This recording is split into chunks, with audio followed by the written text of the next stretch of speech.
everybody. Welcome back to Chortle Cast. I'm one of your hosts, Jake. And with me, as always, the Stream King, the Far Cry guy, the man who may cry devil, and the Remnant, Steven.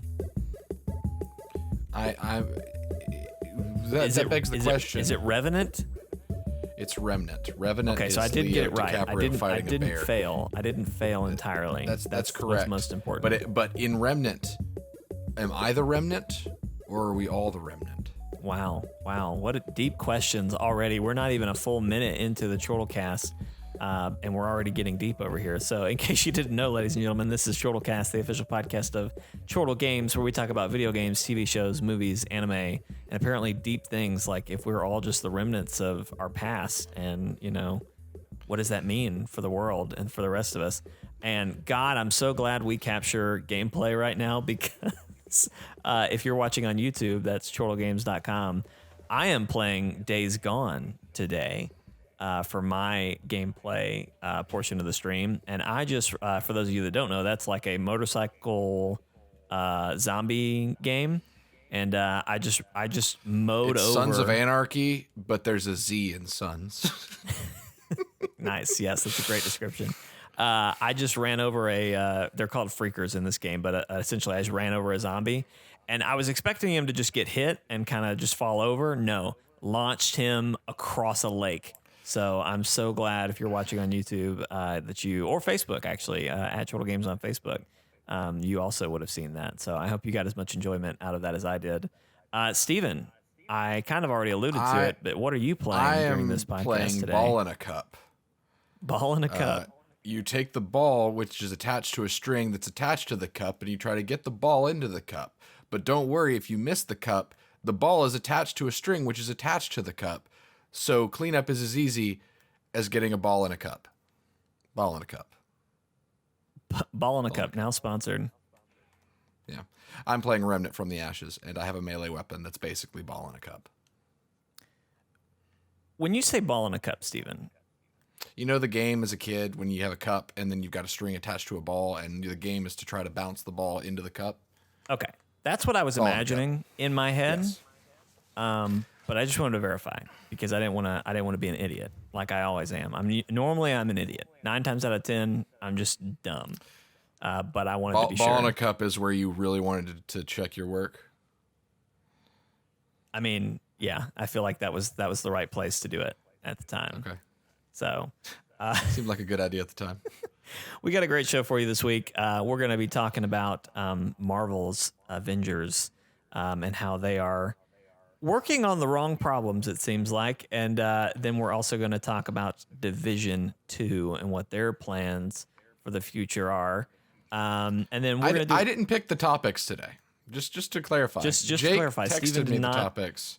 Steven normally does not pick the topics. I normally go through my news feed and kind of flag down stories, and I always ask, hey, here's what I'm thinking about talking about.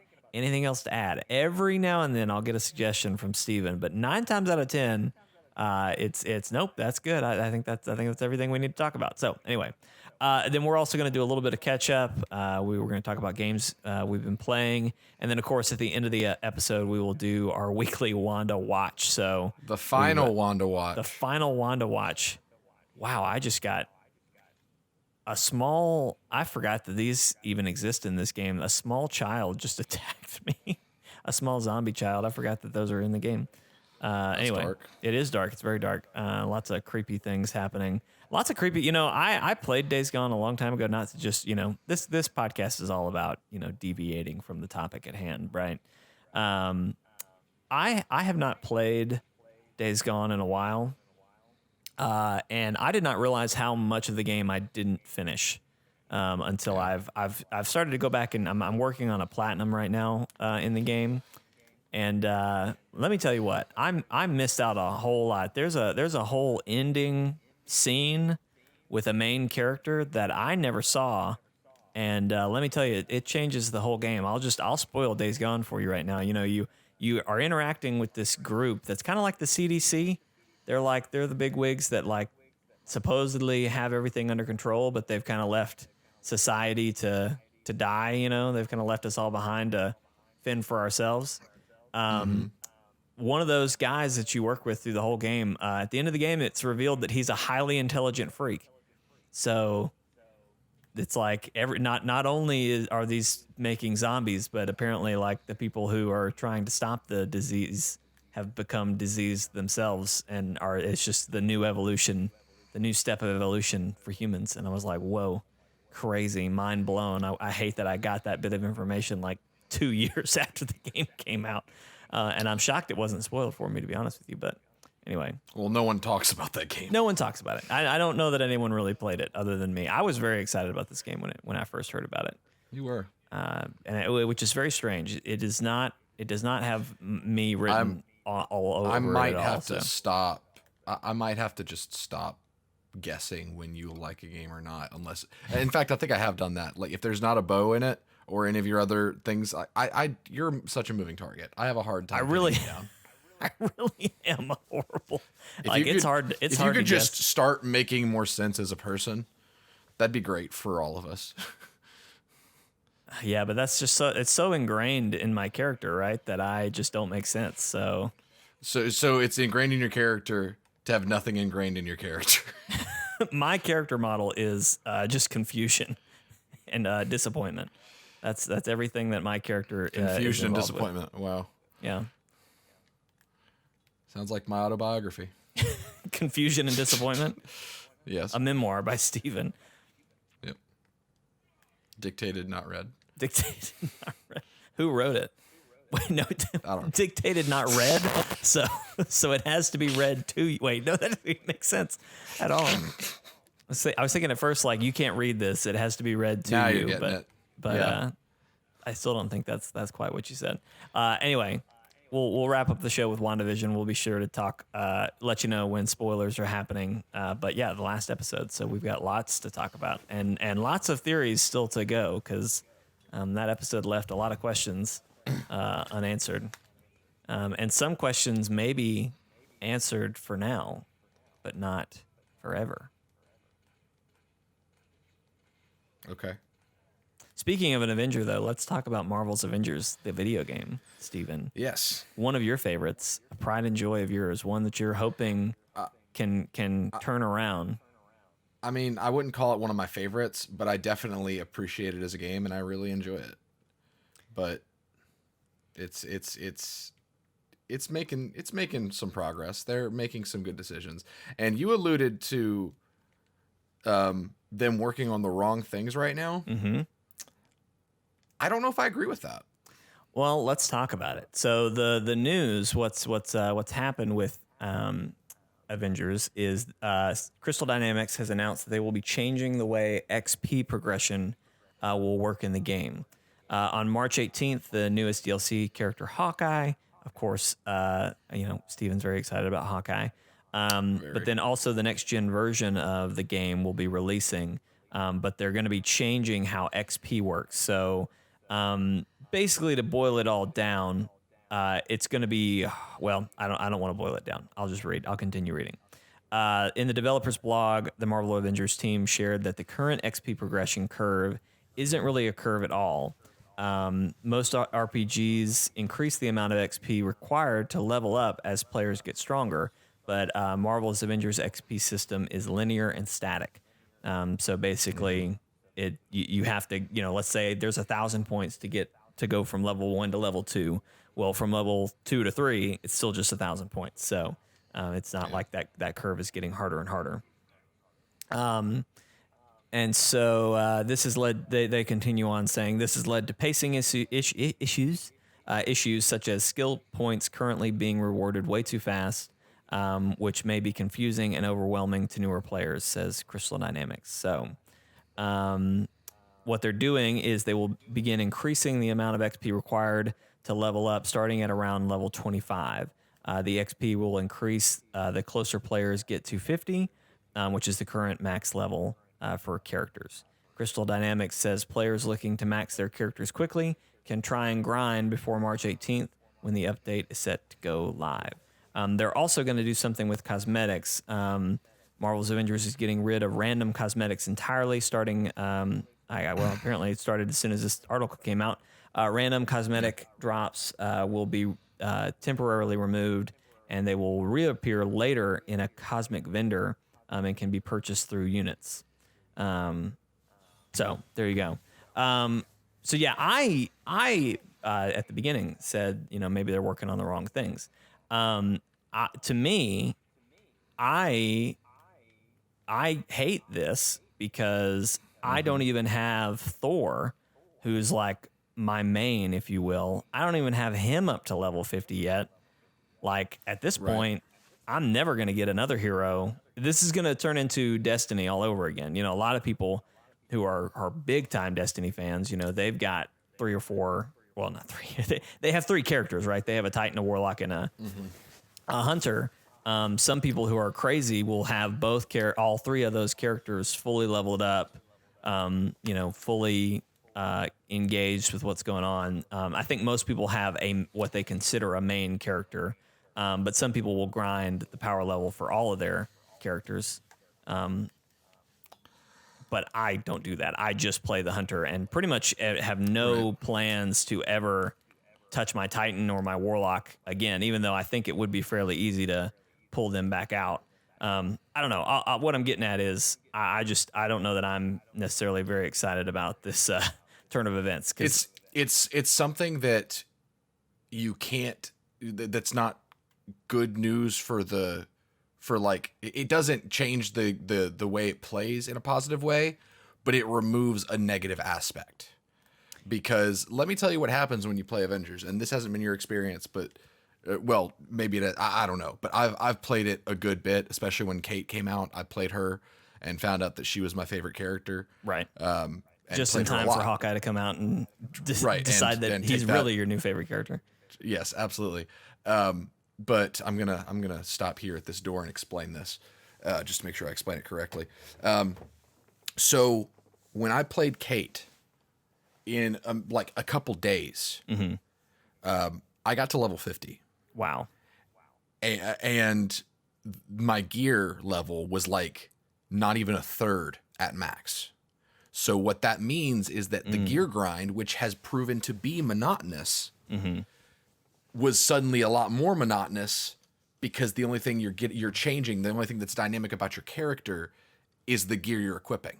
I understand. So you get in this rut to where you aren't developing as a character as much. You're just kind of equipping the next highest gear score thing. So this, making the progression slower, allows you more time to get familiar with the character before you've just got to make all these big decisions with your character sheet.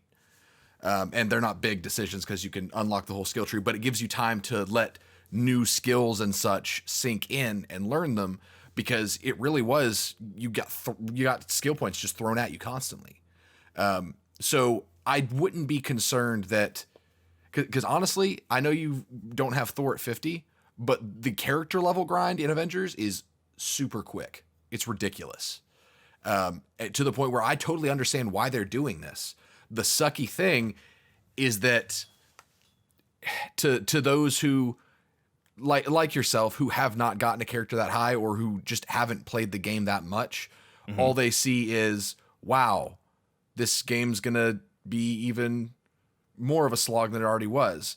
But the fact is, the character part isn't a slog, but you have the slog anyway with the gear score, so you may as well make the gear score stuff more engaging. And the lack of balance between those two is a turnoff for new players. So you've got an influx of new players possibly coming from the next gen upgrade and Hawkeye. Right. So they need to give this game like a new floor to where it can go forward that improves the progression system between characters and their gear. It makes sense, but it's just, again, this game suffers from lack of perception or misperception. Right. And that's just what's happening here. This is a change that I think needed to happen. It just should have happened sooner. Yeah. Yeah, it's one of those things that when you explain it, okay, I get it. That makes sense. It makes sense to me that what you're saying of, yeah, I'm trying to grind out gear, but it took me a day to get my hero maxed out, but I don't have any good gear for that hero. So if you're getting new gear, but but you're not getting new skills to go with the new gear, then you're not learning your character as much, and it's just not as engaging. It makes it more exciting getting skill points and getting new gear so you can kind of see what works. Because you can fall into that trap of, when playing a character in that game, finding the passives and everything that you like and just not changing that because you're not looking at your skill tree anymore. You're just looking at your gear tree. So this allows you to have a more in-depth understanding of what your character does. I gotcha. Yeah, well, I guess that makes sense. What do you think about the cosmetics being something you're not going to find in the world so much, but just it's going to have a vendor and all that sort of stuff? Honestly, the cosmetics dropping in the world was so rare in my experience. I maybe found that like twice. It's whatever. Like it doesn't affect me at all. I think it's probably better to just make it something that's at the vendor, and units are not microtransaction currency. That is in-game currency. Right. So I think that's a good change. Because I don't know how to make that stuff drop anyway. So like, why not just put it all in one place? Like they're consolidating this game's assets, which makes sense. Make it to where you know exactly where you get cosmetics from. You know, like the progression is now less twofold and more of like hopefully the gear progression and the character progression goes hand in hand more. It's just streamlining it as an RPG, which the game needed. Yeah. Well, thank you, by the way, for specifying that is not a microtransaction currency, because I was pretty sure that I knew that, but I didn't want to just jump out and say credits. Credits are microtransaction currency. Units are like Glimmer, basically. Gotcha. That's the green one. Yeah. That's what I thought, but again, I'm a little bit more removed. I'm a lot of bit more removed from the game than you are. So, thank you for specifying that. And I mean, I haven't played it in a while. I have been waiting for Hawkeye. Yeah. But when Hawkeye drops, I'm excited to play it again. I'm gonna dive back in, and that I've said from the beginning, that's how I'm gonna treat this game, is a sometimes game, like a game that I will gladly play it when the new content comes out, but it never acted like it expected me to play it every week like a Destiny or Division style game. So I wasn't going to treat it that way. Right. It was definitely more of a, hey, play this when new content drops or whenever you feel like playing the game, because the game's just fun to me. So that's how I'm treating it. And I think that's what was intended. So we'll see. I'm very excited for Hawkeye though. He's going to be some fun. Hawkeye, and I'm excited for the next gen stuff, just because. Yes, next gen for me. Yeah. I mean, you hear people talk about all the time, like, oh my gosh, this is the load times are bad. When Brody first got his, it was really funny because Steven and I, we got ours about the same time, and so we were both just like, oh man, it's so much faster, blah blah blah blah.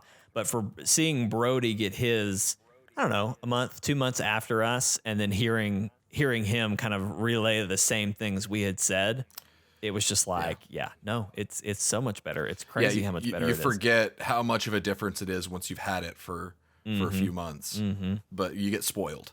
But yeah, and I'm hoping that, I mean, kind of like you're saying, like you're excited for the next gen upgrade, and to you, you're probably hoping that the game will feel like a whole new experience. Right.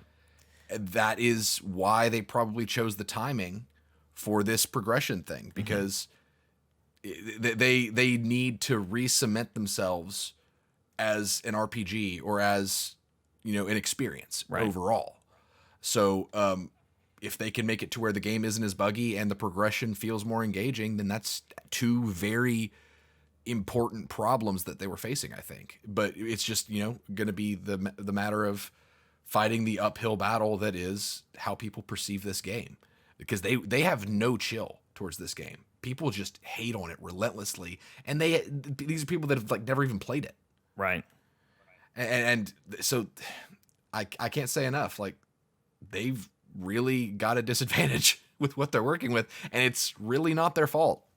They've tried. Right. They've screwed up some things, but ultimately, a lot of the screw ups were just the awful circumstance that they faced. Right. Yeah. And could not have happened at a worse time for them. Yeah. And I get that. What do you think about the other thing that kind of did grind my gears initially with the whole thing is them kind of saying at the end, like, hey, if you want to grind them out and get them all before March 18th, like you can still do that. That before I really understood the whole situation, that kind of annoyed me because it was like, oh yeah, here, let me just make myself sick of the game, trying to, burn through all this content before the next gen version comes out. Like I might be open to trying to do that when the next gen version comes because everything's going to be moving faster and running better. But I don't know. What do you have any additional comments on thinking about it that way? That was a showing of good faith towards the people who have been dedicated to the game. Basically, the people who have been playing the game and maybe have been waiting to level up characters for a reason. That was them saying like, hey, you've stuck it out with us. Just giving you a heads up, things are going to look different. So if you did want to get that XP, now's the time to do it. Right. Because there's no easy way to make that change. And when you're going to make that change, if you don't tell people that it's happening with enough time in advance, which I think they provided the perfect amount of time personally. Right. Then there's going to be an uproar. So them doing that was the right call because, I mean, one, it kind of works in their favor both ways. One, people who know that this is coming may pick up the game and just grind out the characters now and keep playing when Hawkeye comes out.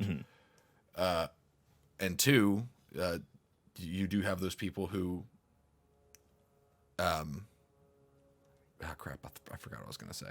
It works. It's good because they at least they let you know and they're giving you this opportunity to grind it out. Because like for me, I'm one of those people, right, that I don't have any characters at level 50, which apparently it's not that hard if you just play the game. Apparently, it's really not from your perspective, but at least they are giving people that chance because me personally, like maybe we should try and stream Avengers soon, just to maybe get my Thor to level 50 or something.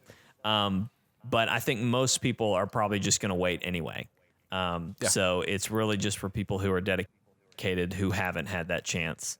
And they really do appreciate those people. Like they say it a lot, but I really do think that they genuinely are just very appreciative of people like, I can't even say me. There are people that are still playing the game in spite of the content drought. I'm not. I continue to support the game. I'm excited to play it. But I think they really do appreciate those people, and I think they're trying to show that. To me, this didn't seem like them saying like, well, things are going to suck in a couple weeks, so you better play it while it doesn't suck. I really think this was just them like, hey, we know there are a lot of you that are dedicated that are trying to level up all the characters.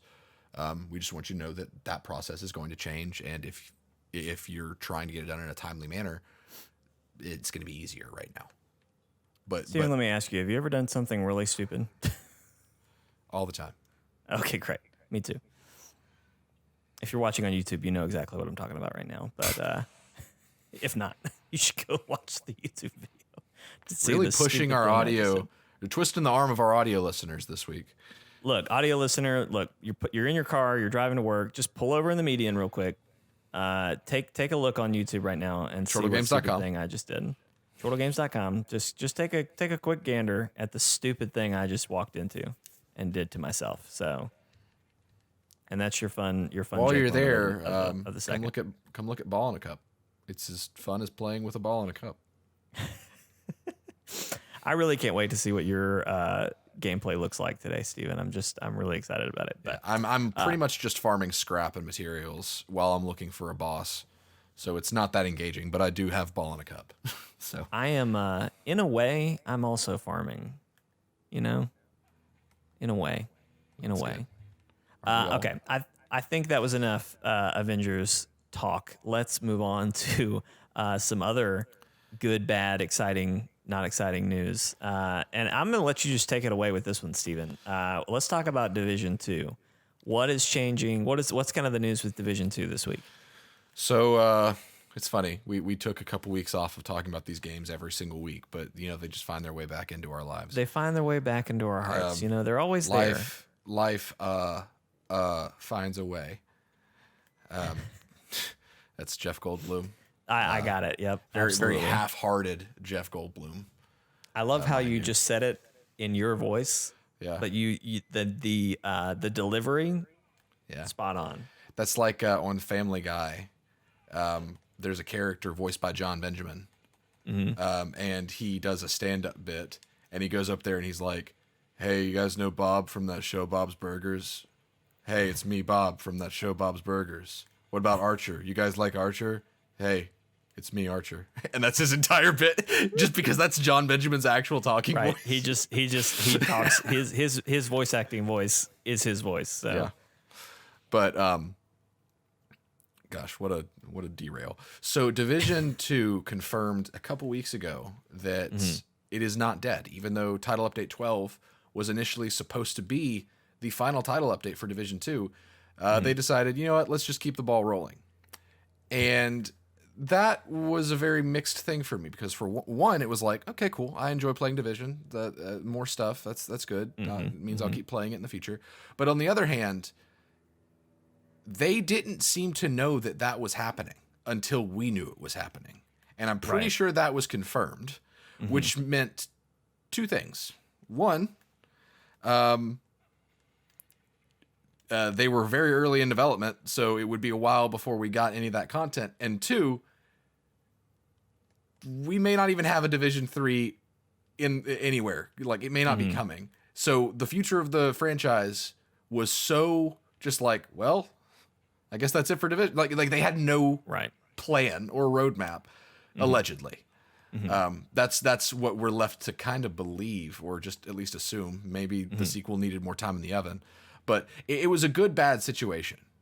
More bad than good, probably. And they updated us this week, basically saying, like, updating us with who's going to be working on the new content. Yannick is continuing as project lead. Hamish is leaving State of the Game stream. They got him working on some other project. And they have Ubisoft, what was it?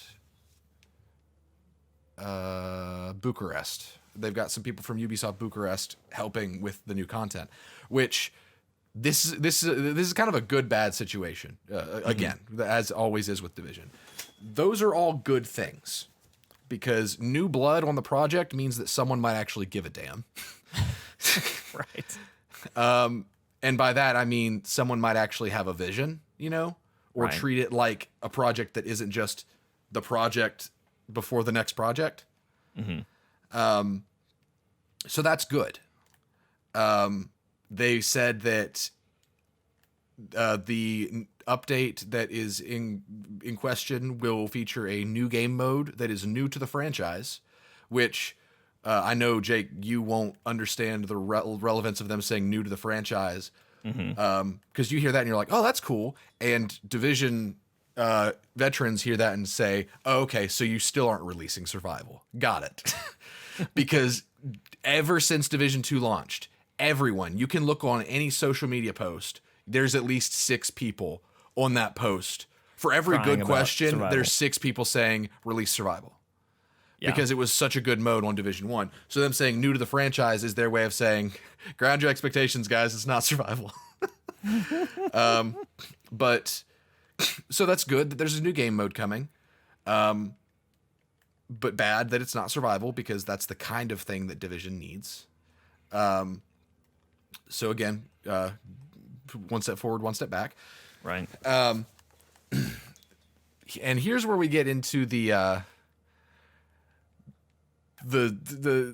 questionable stuff, the stuff that has people pretty pissed. They said at earliest, since they are early in development, this next major update is scheduled for late 2021 at the earliest. A lot of people heard that and they were like, okay. And then they kind of put another nail in the coffin when they said, so what does that mean for, because they've been doing every 3 months, they've been doing seasons. We just finished season 4. So people were like, what does that mean for seasons? And so they're like, that means we'll be rerunning seasons from year 2.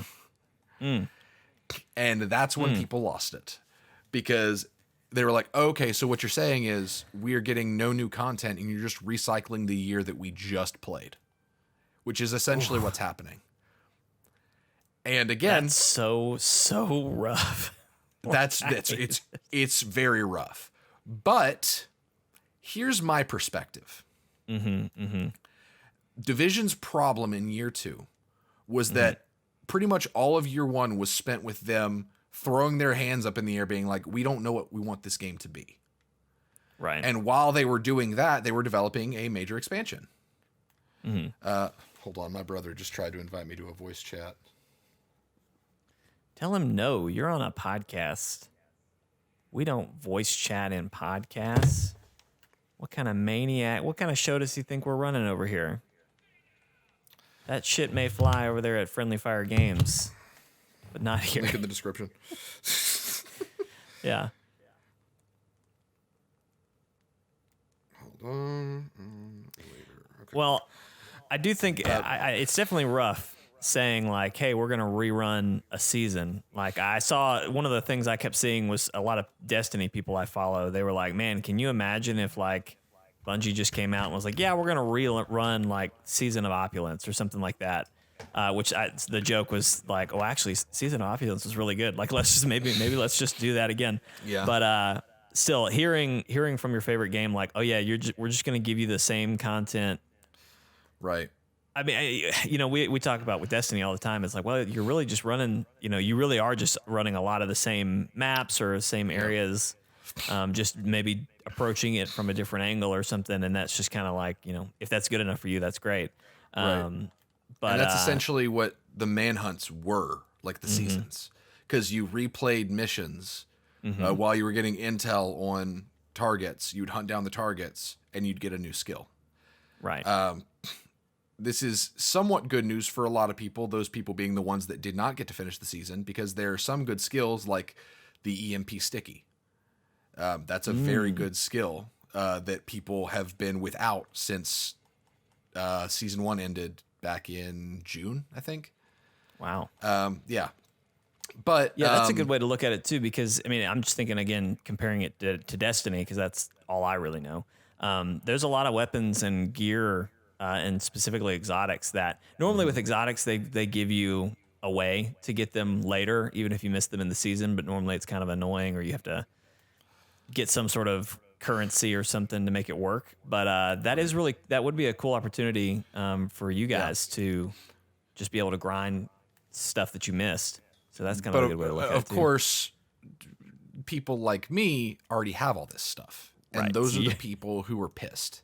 Right. But here's the good thing about that, because I was saying how like year 1 they didn't know what they wanted to do, then they were preparing for year 2, and then year 2 they seemed like it seemed kind of like a changing of the guard kind of situation, to where they did the manhunts. Like they started with Keener in Warlords of New York, and it was a cool concept, but they let it die with the concept and they just turned it into rerunning the same content over and over again for a year.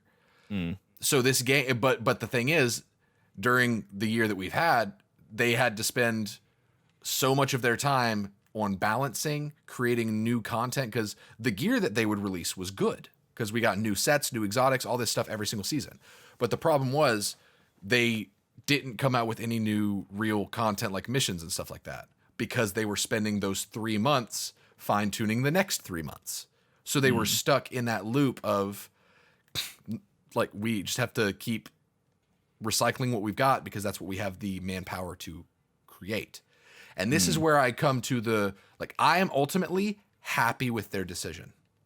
Right. Because having this time of them going into maintenance mode, one, gives people who weren't as into the game a chance to get those skills like you were saying, and to reacquaint with the seasons. 2, it gets them out of the spotlight from competing with games like Outriders or Destiny and whatever it's doing. And it just kind of gives them a chance to step back and reassess and give them time to create something new, to actually do something different without that pressure of delivering right now. Right. So here's the thing. I have no faith in Ubisoft Massive anymore. Right. Like they've lost that from me. Like I've always said that as far as like when it comes to making a service title game, Division 2 was like the only thing I need to see on a resume to know that no one that was part of the service model should get the job. Right. Like they dropped the ball so bad, but other parts of the team, just not to dishearten with things like, those people going over to the Star Wars project. Massive also has some of the greatest world designers I have ever seen, like the fruits of, because I've said before, New York and Washington, two of my favorite game maps, because they're just so well designed, and the combat's slick, like the game plays really well, but those service model things they just suck at. So I don't have faith in them. But if I was to tell them what to do, right, I would have started with, just take some time, figure your crap out, come up with a plan, an actual roadmap, and come back to us. We've got other stuff to distract us. We can wait. And so I think that's a good thing. Like I've said with a lot of games that I play, I like it when a game doesn't feel like it constantly has to tug at my arm and remind me that it's there. That's one of the things I like about the model of Avengers. It tugs at my arm every few months to be like, hey, new story, new character, all this stuff, but none of it's time gated. So like I didn't need to play Kate Bishop to get her battle pass completed. Right. Her battle pass isn't going away anytime. It's not going anywhere. So it's just like, it tugs at my arm and it's like, hey, don't forget, I'm here. This is out. See you when I see you. But games like Destiny and Division 2 in year 2 were just like, oh, you got 15 days left to do this stuff. Will it come back? We never know. It's so attention hungry. And I'm over that. I'm at the point to where I'm so burnt out on service titles that's why I'm looking like with such hopefulness to Outriders, because it ditches that and it's just like, we're just making a fun game with the mechanics of a service title like Destiny, Division, all that stuff, but it's just a game. It's not a chore anymore. So that's the first thing they need, is just the opportunity to just not feel like they have to get our attention every second. It's a game, not a chore. I like that. That's step one for them. And the thing that has me worried is whether or not they'll take this time and use it. Because I don't know if they will. That's what I was going to say, is like, what if, let's say, what did you say? Late 2021 was kind of what they were like, at the earliest. Late 2021. Yeah. Let's say January 2022, right? They come out. Hey guys, here's our next branch of content. And it's new content, but it's the same sort of seasons that you guys have seen. Yeah. Like it hasn't innovated very much. What is your reaction to that, if that's the case? It's been a good run. It's been a fun trip. I've had fun. You were terrible. But that's honestly what would happen. They, with that kind of time being devoted into it, they need to either deliver something as sizable as Summit with significant new story, or they need to deliver a new expansion that has a crap load of content, or an expansion that does not cost. Okay. Like do something along the lines of a season, but like basically a cheap expansion, maybe $10, $15, something like that. Because people are tired of paying money for this. For nothing. And let me tell you why their timing was so bad in saying this. I appreciate the transparency, but a lot of us gamers are reeling from a game called Anthem, aka Broken Promises, the game. Broken Promises, the game. And so when you have a company like EA, who a lot of people draw similarities between EA and Ubisoft because they are among the big third-party developers and publishers. So when you have that happen from EA and BioWare, and then like, a week later, Ubisoft is just like, well, hang in there, gamers. We'll be back with more stuff. It's just like, can we really trust you? What's making you different from EA? So I understand why people are so pissed, because saying we're going to rerun the content, we're going to recycle our content for at least 6 months. That's hard. That's hard to just a swallow. tough pill to swallow. Absolutely. It is. And what's probably going to happen is that because they're probably going to run through season 3, if I had to guess. So we're probably going to have to wait 9 months. We're like that's just kind of what I'm prepared for, is at the earliest getting an update in December. Right. So that they can run the first 3 seasons since season 4 at this point of knowing that recycling's happening. People can finish season 4 and then go into it. So they'll only need the 9 months of maintenance time to come back. That's just kind of what I'm expecting. And I would be way more bummed out if I didn't have games like Remnant that I'm currently playing, or Outriders, like stuff that I'm excited for. But on the same end of the coin, if they came out with new content that was lackluster, I would be more pissed that they came out with that now rather than making me wait till later, because I've got better things to play. Right. So honestly, this is the better outcome. It sucks to hear, but it's better than what we would have gotten if they'd continued with what they were doing. Right. They could have just continued on the path and we'd still have sucky content. So at least they're trying something. So, well, cool. Well, hopefully they'll come back and have something awesome, but we'll just continue holding our breath for that until we see it happen. So, let's move on, Steven. Let's catch up, buddy. We have had some pretty busy news weeks the last couple of weeks, so we haven't really had a good catch up episode. What have you been playing? Well, I've been playing a lot of Remnant this week. Which is what you're playing right now. That is what I'm playing right now. This is such a weird game. And like, it's been one of those games that's been kind of in the background. Like, people have been talking about it. People have been playing it. But it's been described as basically Dark Souls with guns. And I hate that descriptor. You know, Skyrim with guns for Far Cry 3, which was nowhere near an accurate descriptor. Right. But actually, Dark Souls with guns for this one, it's not the worst descriptor. Right. Because basically it is a Souls-like. You've got the bonfires, you've got the dodge rolling, the stamina, the health. Let me use this as a better example. It's Jedi Fallen Order, but in an apocalyptic wasteland. Okay. Because you know how you've got the heal and with no lightsabers. yet. Oh, I don't know. you're getting my attention here, Steven. I mean, I know you can get swords and stuff. Is that not enough? I did see the swords, and I was very excited. I mean, you heard me in the chat. I was like, swords?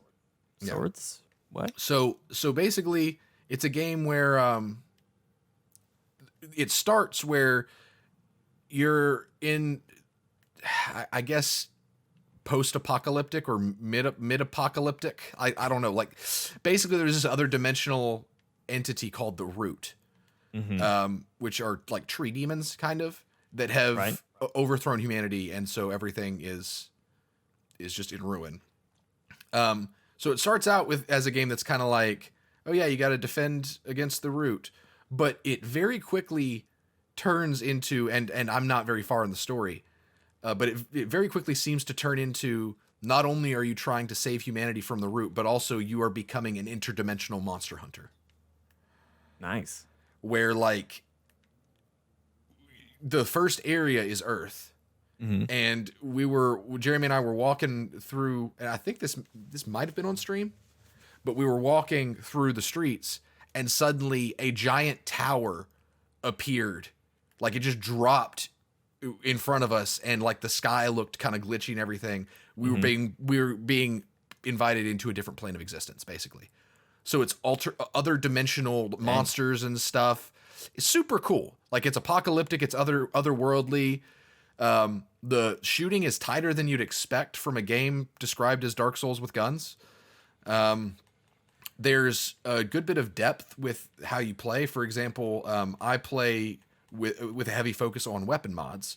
You've got a long gun and a handgun. So like a shotgun, rifle, sniper rifle, stuff like that, is your long gun, and then pistol, submachine gun, revolver, all that stuff is your handgun. So each of them can have a weapon mod on them. And weapon mod, when you hear that, you think like Ghost Recon Gunsmith or something where it's like, oh, a scope. But weapon mod in this case is skills. For example, for those watching, you may have seen I have my pistol out. I press this button. I summon a turret. With my rifle, I need a little bit of a heal. I've got a healing aura weapon mod on my rifle, so I drop that healing aura and I heal. So I have a heavy emphasis on weapon mods so that I can be a healer or a summoner. You can be a completely melee character if you want to, or you can be Jeremy and give all of your resources into the upgrading of a sniper rifle just so you can end things from 50 meters away. That sounds like Jeremy. Absolutely. Yes, and he does a great job at it. But it's 3-player co-op, I think, and the co-op works very well. But and this is Ball in a Cup. I'm using Ball in a Cup again. Here we go, Ball in a Cup. But the emphasis in the difficulty of the game definitely seems to be towards boss fights. And I watched you take on a dragon. boss. Yeah, a dragon and some other stuff. You guys were beating your heads against the wall for a little bit there. It was crazy. And it's got that Dark Souls feel of very difficult bosses that requires a lot of study. But thankfully, I've never been able to play a Souls game and get into it just because I understand like that the triumphant feeling of, haha, I finally killed him after 57 tries. But to me, the game... It's the 57 tries for me. That's well, for me, it's the 57 tries and it's the gameplay. Because to me, the gameplay in Dark Souls is more... And anyone who is, a Souls diehard, please don't at me in the comments. I have not played Souls games really, so my knowledge is limited. But I've seen a lot of people play Souls games. So in saying this, if I am incorrect, if you disagree with my opinion, please tell me why I'm wrong. I'm very open to being told why I'm wrong. But to me, the gameplay of Dark Souls, the difficulty, the challenge, all that kind of stuff, comes more in reflexes and like actual like gameplay movement rather than preparation, teamwork, communication, and like character builds, stuff like that, which, is the stuff that I care about. So in Dark Souls, you get better by actually getting better, like timing your dodge rolls better or knowing the boss's swing radius, stuff like that. And there's definitely value in that. But for me, the more interesting part is growing as a team and realizing, oh, if I use this armor with that gear piece, I can make this synergy, like the actual preparation part before the fight. Remnant does a really good job with that and the learning over time stuff. Because I have felt like when fighting a boss, and I mean, you could probably attest to this from watching our stream, right? We learned and we got better. So it does that well, but to me, it just has a more interesting element of being able to say, oh, I'm running heals, or I've got summons so I can pull aggro. Something like that. But that's just my preference. Maraca tree. I've got the Maraca tree. So I really appreciate that. And this is a great game. It's free on PS Plus right now, which is why me and Jeremy are playing it. I've played it on PC before. Didn't get much farther than I've gotten on console, but it's much better with friends. But this was a great game to come out right now. Because I don't see myself playing this game for the rest of the year. But it's a great game that I think I'll come back to every now and then. We've got nothing else happening right now. Yeah, there's just a lull for the next 3 weeks. Aside from Watch Dogs Legion's getting its online tomorrow. Hawkeye's coming out next week. So there's those things, but like those are things that like Jeremy doesn't have Avengers yet, and is kind of waiting for it to level out. And he doesn't have Watch Dogs Legion, and it's kind of a hard sell to get somebody to buy Watch Dogs Legion right now. So this is just something where it's just like anyone can download it and play it. like this is something I know that I can entertain myself with friends because it literally costs them nothing. Right. Hopefully Watch Dogs Legion is fun, but I don't know if it's going to be enough to like take your attention a ton. And you're the only friend that I have that owns it, which, by the way, quick side story, the online for PC for Watch Dogs Legion has been delayed I saw that. indefinitely. Yeah. I almost pulled that story in, but I didn't know how much of that was a story. So, Watch Dogs, Watch Dogs, not the best of times or the worst of times, but just a time, just a time. Yeah. Well, cool. Well, yeah, Remnant looks really cool from what I've seen. I need to try it out and get to playing it as well. I have been, again, playing a lot of Destiny. I've really just gotten my teeth back into Destiny. I'm power level 1311. Correction, Destiny just got its teeth back into you. There you go. That's right. They very much got their teeth back into me. I'm power level 1311, which is cool for me because I've never been above the max, like the power cap or whatever. Because they, Steven, they have an artifact now that you can basically increase your you grow your artifact, and that can slowly push your power level up. Right. So I've never, ever been above like what is considered the top power. So this is a really cool deal for me. But I hope that also illustrates just how much like I'm really enjoying the game right now because I've just been burning through content. I'll tell you what I think is really doing it for me is you have the season, right? And when you buy into the season, you get the season battle pass kind of thing. And that battle pass comes with challenges. And so each week there's like a new challenge. And when you do that challenge, you usually get like a huge XP boost, which helps you get rewards from your battle pass. But then also you get usually like bright dust and some other stuff. So like I've got a crazy amount of bright dust right now, which is that is normally the paid I guess it's not really even the paid currency, but it's a currency you use in the shop. And so I've just got crazy amounts of that like I've never had before. So anyway, just I've been having a great time with that, playing a lot of that. If you're playing Destiny still and want to hang out, let me know. I need people to help me run the Presage mission. I need the master level of that done. That I'm gonna have to put a team together to do eventually, but just haven't gotten along to it. Trying to think of what else I've been playing. I'll just tell you this too. We Steven and I have been working on. We're gonna have a little special something coming over the holiday of Halloween, the Halloween holiday. We're gonna do a Little Nightmares 2 Let's Play series over October. And so what, Steven, you were filming that? What? No one knew? You mean Jake Platinum that without us? No. Shut up. Yeah, I had to brag a little bit. Steven and I have been recording that over the last couple weekends, and we finally got it all recorded. So I feel like I should talk about the game now while it's like fresh on my mind, and then you guys will get to watch the Let's Play in October and enjoy that. You'll get a full playthrough, the whole 9 yards. You'll see all of our reactions to horrifying, terrifying monsters, and then I guess just like terrifying realities of the world or something. I don't know. Yeah, lots of crazy stuff happening in there. What I'll say is I love and adore what they've done with the Little Nightmares series. For me, it is the perfect balance of creepy and like scary at times, but then also just incredibly fun and whimsical. So I say whimsical.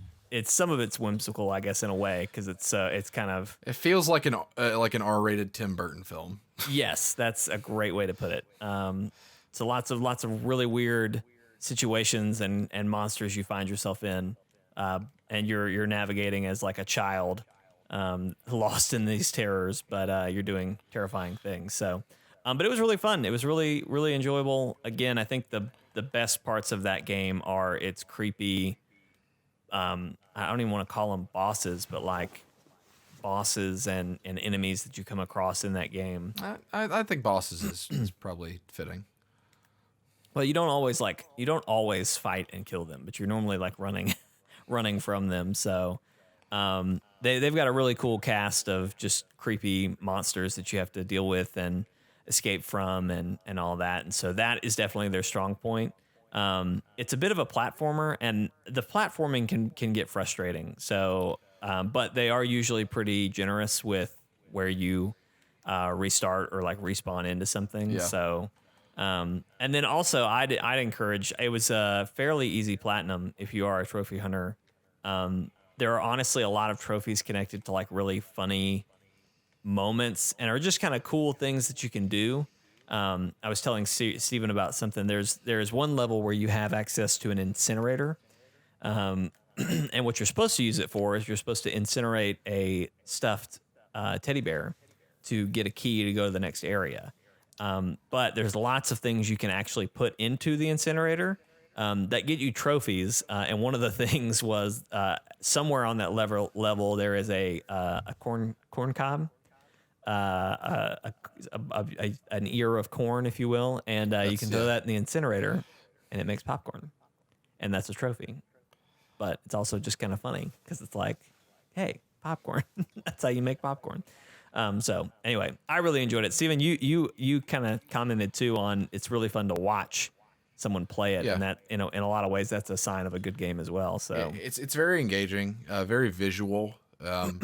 Like it's not one of those games to where like it doesn't jump scare as much, but it achieves a level of eeriness that is just very well done.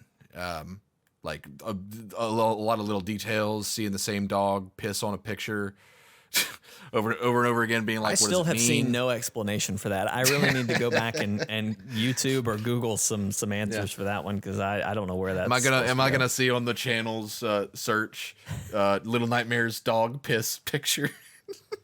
While we're here, I just have to say one of the things. So obviously, Steven and I are kind of your two main folks on Chortle Games here. But of course, we always talk about Brody, who I originally started the channel with, and then and so he's still around every now and then. But we all share the channel itself. Like we all use this YouTube channel to watch YouTube, right? So it is hilarious to me what gets recommended to me because of something that Steven or Brody has looked up to watch. And it's usually nothing bad. It's usually just stuff like very division heavy. Yeah, well, you never know. You don't know what Brody's looking into. Well, I'm going to go ahead and wash my hands of this situation because I have not done that since I got my smart TV. Oh, okay. Because I use YouTube through that. So anything since November, that's Brody. It's all Brody. It's all Brody, man.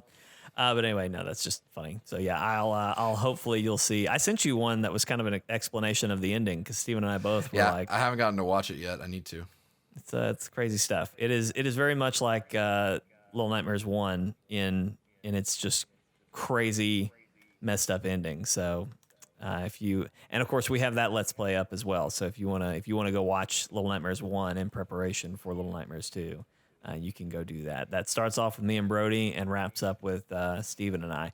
Honestly, I think Steven, your run with that game. From the first one, I think you really got the creepier revelations than even Brody and I did. So, I'm sure. So yours was pretty messed up to begin with. So it was a hell of a way to come into the series. But anyway, been playing that, been playing Destiny, and then I've been playing some Days Gone.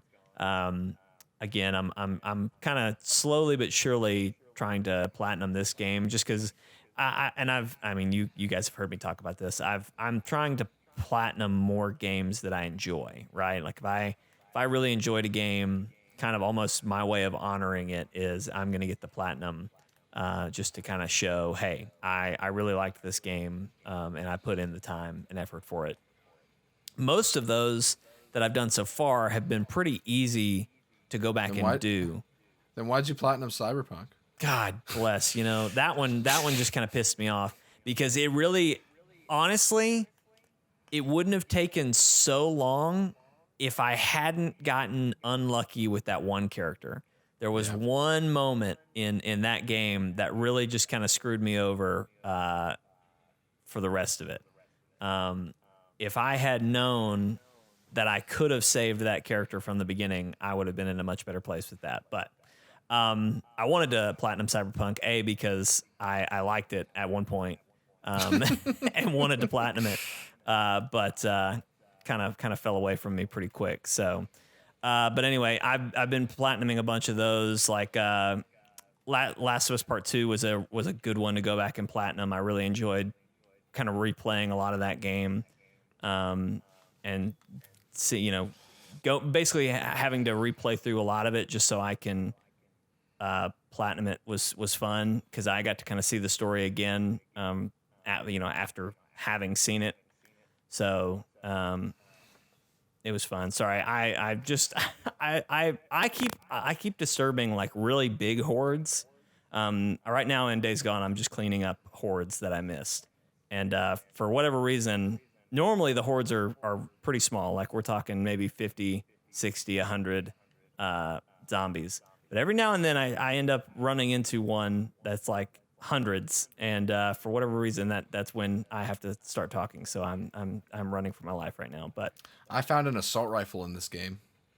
Ooh, it's game over for Steven, or really everything else in the Remnant, because Steven's gonna. Oh man, Steven's so found his weapon of choice. So it's so good.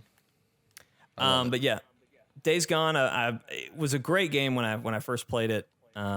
Playing back through it again, I was shocked at how much I had left to do. I left a lot of hordes to be slain. That's kind of the main thing I'm running around doing. I already mentioned the kind of, I guess you could call it the secret ending. That I completely never finished that part, so that was kind of a crazy reveal to just have. Almost 2 years after the game came out. Mm-hmm. But that's what I'll just say is there's a lot of content in Days Gone. So if you do, are looking for a game to really spend a lot of time with while you wait for bigger titles to come out, Days Gone is a good one to mess with. It's a lot of fun, lots of good stuff to do. Has some issues. The story is a little strange, and I still don't really understand. There's things that are different about this game from The Last of Us Part 2. And I've talked about this before too, but like a lot of the things that the Days Gone developers were like, well, it's different from Last of Us Part 2 because blank. And, it's different from Last of Us Part 2 because we've developed this blank. And a lot of the things they were like touting are things that now exist in Last of Us Part 2. So I don't understand a lot of what the thinking was initially with this game, but it's good. It's good. It's a lot of fun, and you can probably get it for pretty cheap now because it's just like you said. No one earlier on, Steven. No one really went crazy about this one. So other than me, apparently. But anyway, that's pretty much all I've been playing and doing though. And then I'm watching a lot of anime, as always. I've always got an anime that I'm burning through. Have you ever seen any of that time I got reincarnated as a slime, Steven? Scott has told me about it, but I never. It's an interesting choice. I don't. It's one of those kind of like I forgot the other show that I was like, I don't know if I'd recommend it, but I watched a little bit of it. Oh, I think it was that wrestling one. Did I tell you it was did I ever tell you about that one? Yes. Yeah. I never went back and finished that one, but this is one of those that it's interesting and there's a lot going on. The thing I like about it is the main character, who is a slime, is just like insanely overpowered, which is maybe boring to some people, but I think it's kind of interesting just because it's like it gets to comical levels of just how much more powerful he is than everything else in the game. And he has the ability to absorb anyone that is more powerful than him. And then he gets all their abilities and powers. So it's like, oh, okay, cool. He just gets more and more powerful. So, but he's using all this power to kind of like create a peaceful world and stuff like that. So almost everyone that you meet who starts off as a villain, by the end of it, has become a friend of the main character. So anyway, just a fun little jaunt in anime, but I'm enjoying it. And that's it. But something else that Steven and I have been watching is a little show called WandaVision. WandaVision. Steven, let's talk about WandaVision because It's your final Wanda watch. it's the final Wanda watch. It left almost as quickly as it came, you know? The candle that burns twice as bright burns half as long. Wow. We're getting deep today on Chortle Games, everybody. You weren't expecting it, but here it is. So obviously spoilers inbound. If you haven't been watching WandaVision, maybe you've been waiting till all the episodes are out so you can just blow through it. I commend you for doing that and go watch all the episodes, and then you can go back and watch all the Wanda watches that we did and tell us what you think. So the episode, basically, I mean, this was the last episode, right? So you're hoping that a lot of things get resolved. I really feel like all the questions I had going into this episode, I left the episode still with those questions because they give you a little bit more context, but not a ton more context. Namely, the Evan Peters situation. So here's what I'll do. I'll do what I normally do. I'll run us through the episode and we can, or I don't know. Do you want to just, Steven, what do you want to do? Do you want to run through the whole episode, or do you just want to talk about some of the key points and go from there? We can just do a very, very, basically, last week, I'll just do a quick rundown for you. Super duper quick. There you go. Last week we had the exposition dump where we got the origin story of Black Widow. No, Scarlet Witch. I get those two confused because Scarlett Johansson plays Black Widow. Mm-hmm. It's such a stupid little thing. But we got basically her origin story, learned that she is a witch destined to be what is known as the Scarlet Witch, and she uses chaos magic. And this episode basically picks up from that point, and they go a mile a minute just making stuff happen. Wanda, it is a very fast-paced episode. Yes. Like if you can't watch it with any distractions. There's no way you can get through the whole thing. They knew in this episode, it's like they knew we've got a lot of legwork to do. And that's probably one of my bigger complaints with the episode, because we're dealing with Wanda and Agnes, and then suddenly White Vision's there. And those poor people that didn't watch the post-credit scene are like, what? I hadn't even thought about that.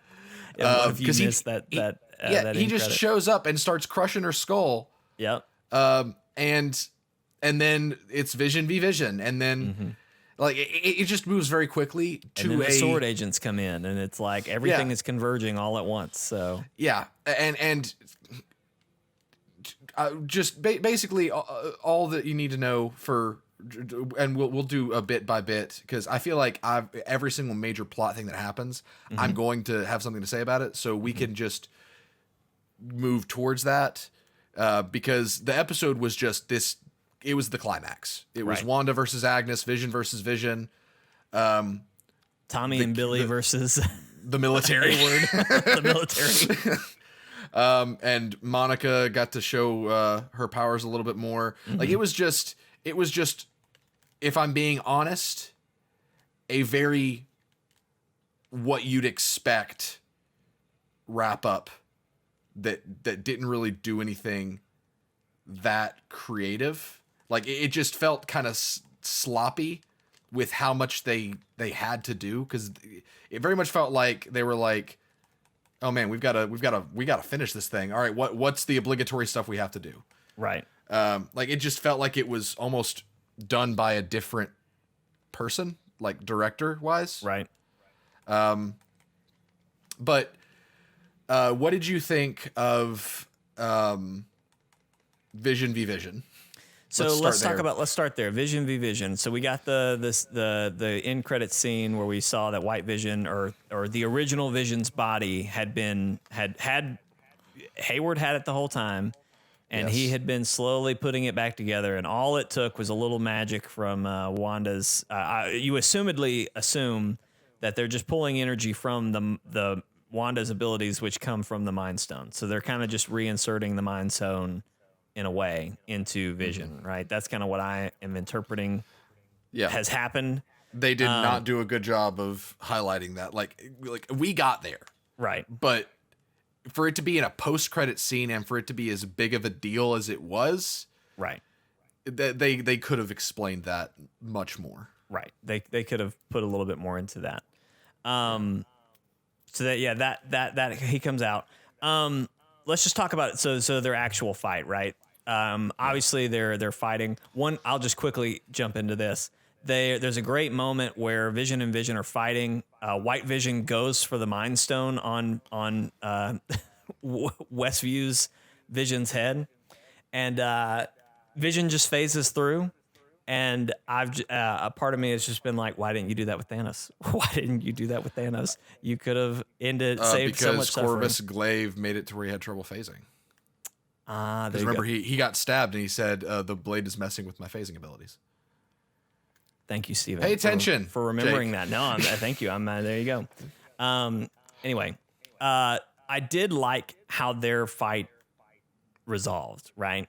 They have this whole theological I was discussion. just gonna say, yes, that was like I did like the fighting between Vision and Vision because it was a good showcase of their powers. But the fact that it ends with them in a library and they talk about the he's ship just of Theseus and are you familiar really with the real Vision? Yeah, like the fact that it turns into a philosophical debate is just like, man, that is so MCU Vision. It was perfect. And he's just like posing the thought experiment of the ship of Theseus. And when he did that, I actually said, I was like, oh man, if he kills this Vision with a paradox, that's going to be the funniest thing ever. To where like White Vision's like, if I'm here to destroy the Vision and I'm the Vision, I must destroy myself. And he just kills himself. That's what I thought they were going to do. Right. Because when the whole thing where he was like, my directive is to destroy the Vision. Yeah. I said to Anna, I was like, what moron made that his primary directive? You were just asking for this to happen. Right. But I love the way they did it. Real Vision. Like, where it's like Vision poses that, and for those, well, you've seen it. So the whole thing of if an artifact is kept away, like the artifact posed being a ship owned by Theseus, a hero from Greek mythology, but wood starts to rot and boards are replaced until eventually there is no original piece. Is it still the ship of Theseus? And I liked how Vision said perhaps the rot is the memories, the wood touched by Theseus himself. I thought that was a very, very good, just it was very Vision. It was very thought provoking. Like I love that. I love when a climax with these different heroes and villains and everything. I love when they take the identity of the hero and like apply that to their solution, kind of like Doctor Strange and Dormammu, bargaining, tricking Dormammu into like. I love when that happens. Like, it's just a very creative use of the hero and how they solve problems, and that was the perfect way to do that with Vision. So that's probably like my favorite part of the entire episode.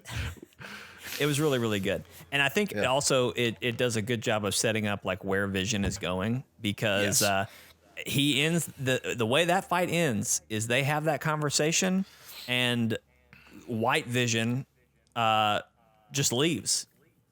So in a way, Wanda did end up bringing Vision back to life through all of this. Definitely didn't happen the way she wanted it to. And I'm really curious what the implications are going to be, as we continue on. But original Vision, in a way, is back, right? Like, Vision from Westview unlocks his original memories in White Vision. All he's missing is the piece of the Mind Stone that created Westview Vision. It's kind of weird that I'm glad that we ended the way we did, and we'll get to that later. But it really does seem like, from where we're standing, it's like, it seems really easy to get Vision back. Yeah, I mean, like stupidly easy.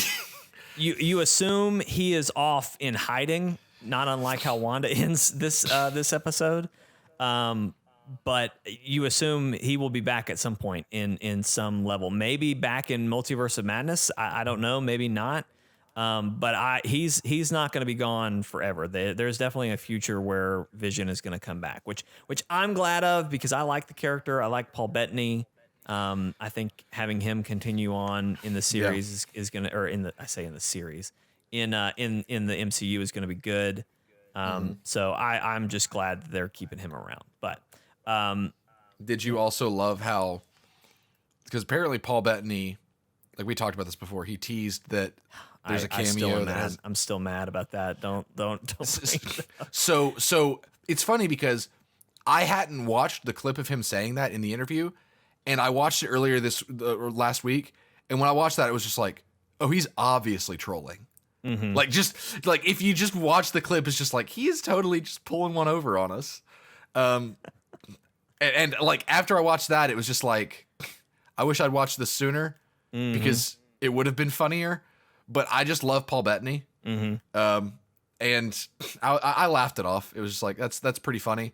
But I will say, before I go into my next question, which I guess question/point, Marvel really needs to start being careful with this kind of gotcha culture of because it's starting to piss people off. People were disappointed with WandaVision. People were disappointed with Captain Marvel. Like, all of these movies and projects that are centered around those big, like, haha, I gotcha, all that kind of stuff, they're going to start paying for it eventually. And you and I have said this from the beginning, and in a lot of ways, we do it to ourselves. Absolutely. But Marvel, and I don't know specifically with WandaVision, I don't think they did a bad job with this, but I think WandaVision had a few things against it, being that it is literally the first piece of Marvel content we've gotten since Far From Home, which was the only thing really that we got after Endgame.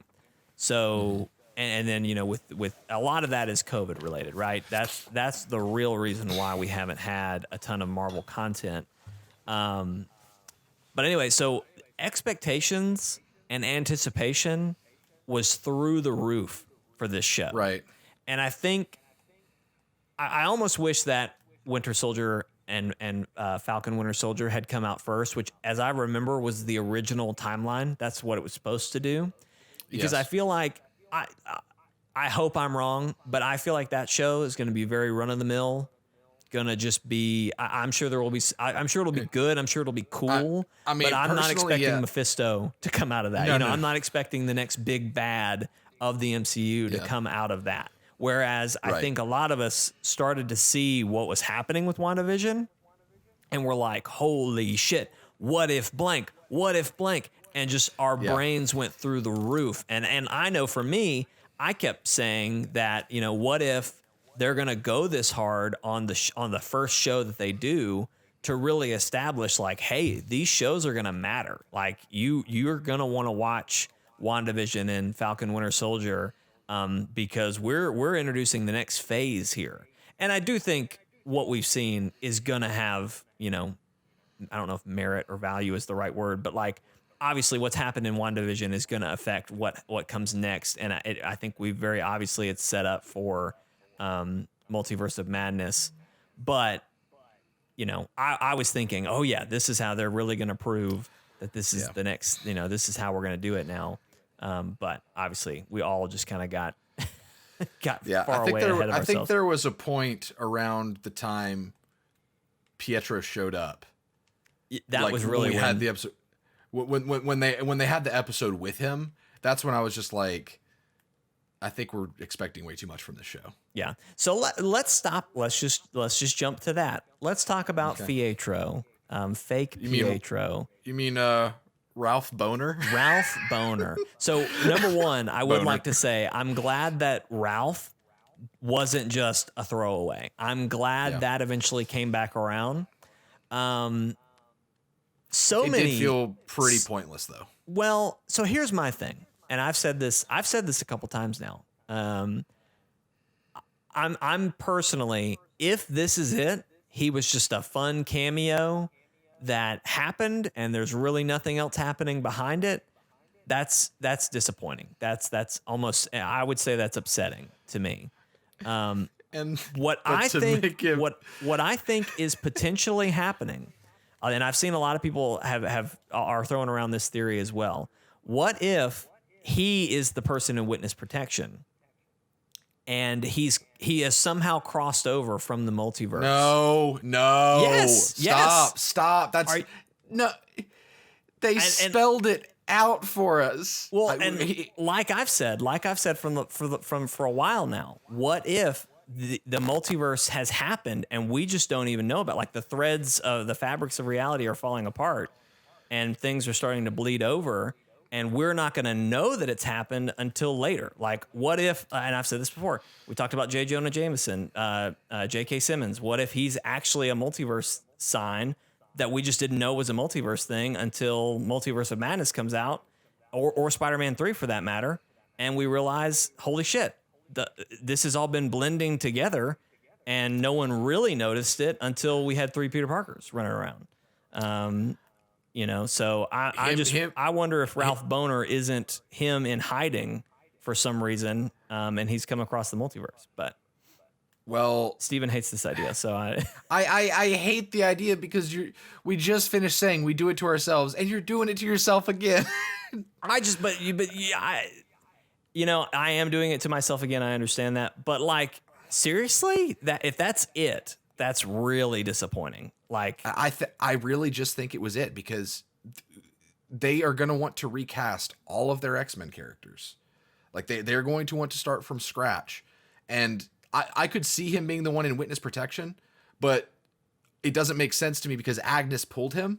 Mm-hmm. So if he was in witness protection, like, I forget how they initially said it. Like, was he in witness protection? He was kidnapped and brought there? No. Was he in witness protection? So Jimmy Woo at the first time we see him, he's like, "Hey, I'm Jimmy Woo, magic trick, blah blah blah." He says, "Yeah, I've got a guy in witness protection that I've lost contact with. He's hiding in Westview." I don't think Agnes kidnapped him. I don't think anything. I think he was at the wrong place at the wrong time. Wanda came, and he just was initially snagged into the whole trick and dancing pony show.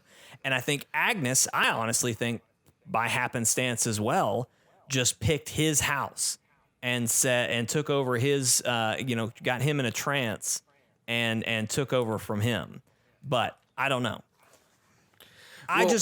For me, sure. Disappointing because, we all think it's thing A, and it turned out to just be nothing. But like, if that was the case, if they were going to recast, they weren't going to, this wasn't going to be a whole thing, why did they even use him? As a nod to us and to get us talking about it. And it's a dick move, but I'm telling you, that's what it was. I just don't see them doing anything more with it. And again, I understand your frustration. Again, it's that whole gotcha culture that Marvel is doing right now, to where they are getting us talking just so they can get us talking about the wrong thing and be like, wow, what a twist. Aren't you so surprised that we wasted that cameo on Ralph Boner? Right. Like, as if they're doing us a favor, or by saying, we tricked you. That's what they're doing. And that's why I'm saying, like, they need to be careful, because it's starting to piss a lot of people off. Yeah. I mean, that pisses me off if that is really where it lands. I am totally up for, and I love the idea, like I've said, of they're planting seeds that a multiverse has happened, and we're not going to confirm it. We're not going to talk about it until a certain point, and then you're going to look back and say, well, shit, what was real? What was multiverse? And we'll have to backtrack and look at all these different things. I think that would be cool. I think that would be And I mean, we talked about this again. I know I've said this a couple times. We talked about that last week, I think, and you were even like, I know your thing was like, I don't want them to introduce the multiverse in this. But when I kind of introduced this of like, well, what if it's just slowly being doled out to us? You seem to like that idea better. I don't know. I hope this just doesn't amount to nothing in the end. Which, who knows when we'll actually know what it amounted to. Cause for now it is just nothing, but I don't know. I really hope it turns out to be something. I've seen people say like, I've seen people with that theory where they're just like, oh, what if it's just Pietro, but he's being brainwashed into thinking he's Ralph Boner because they've got the same personality. And to which I say, like, do they? They don't really have the same personality because, like, well, see, what I've seen the clip, what I've watched over and over is the clip where he says, "Ha, boner," and he kind of laughs about it.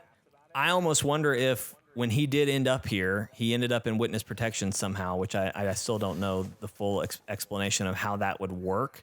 But, they gave him a fake identity to protect him while let's just assume they're trying to figure out what the multiverse thing is like what is really happening here with this multiverse. And they just said to him, hey, what kind of alias do you want? And he was like, Ralph Boner. And I can almost see Jimmy being like, really? That's what you want to go with? Like, I could see that being something that the Fox Quicksilver does. But I didn't get that kind of immature from him in the Fox. Like I don't remember him very well. I remember what he did, just not him. Mm-hmm. But on the other end, how much of Ralph Boner and in his personality, how much of that was his brainwashed self from Agatha? Because when Monica takes the necklace off of him, he seems like a completely different person. So what was Pietro? What was Ralph Boner? Like again, I'm so frustrated that we got no more answers out of that whole thing. But I hope that it eventually turns into something, and isn't just left being some stupid, gotcha. You thought he was something else kind of Boner. moment. Yep. But anyway, I understand your frustration completely. What'd you think of Hayward? I'm good with where we ended with Hayward. He obviously, he almost was deranged by the end of this whole deal.